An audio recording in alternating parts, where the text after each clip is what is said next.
Both you and Ken have had a lot of success in the month of November. What does it take to groom a team so that it is peaking at the end of the season? Well, there's a lot of things. First of all, you got to stay healthy. I think, we would both probably say that sometimes that has to do with being fortunate. But a lot of it also has to do with the way you train your group and making sure that, that it's not a sprint, but it's a marathon, and understanding how important November is and getting to November. I think your guys have to be mentally and physically fresh as well. They have to feel as though when they come in November that there is an energy to them. They enjoy coming to the Goog, that it's not a chore. So I think there's a lot of things involved in there, that there has to be great morale in the group, and they want more.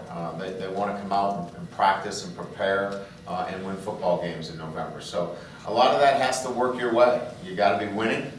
I think you have to stay injury free, and then I think you have to have a comprehensive plan that prepares you for success in November that goes 365 days out of the year.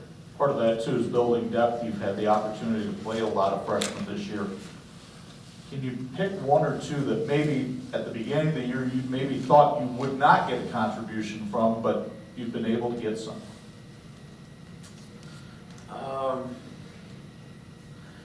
I don't know. I think we go into the season with a thought that, we got a pretty good idea of who we're going to play and who we're not going to play. I think those young men, we don't believe that they're going to come in and, be All-Americans, but they're going to be contributors.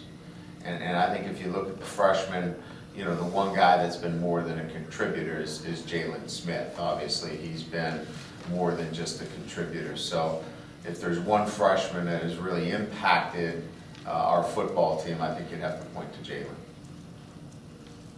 Right, follow up on what Chuck asked. You said make it fun.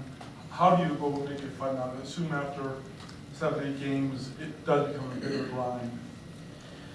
Yeah, I think, just the way you practice and making sure that you change some things up. And, I don't practice very long.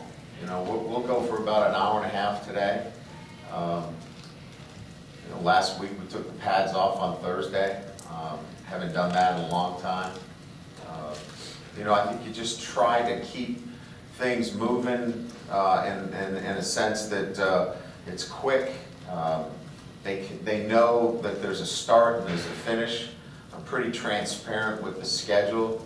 We post it so they can see what's going on.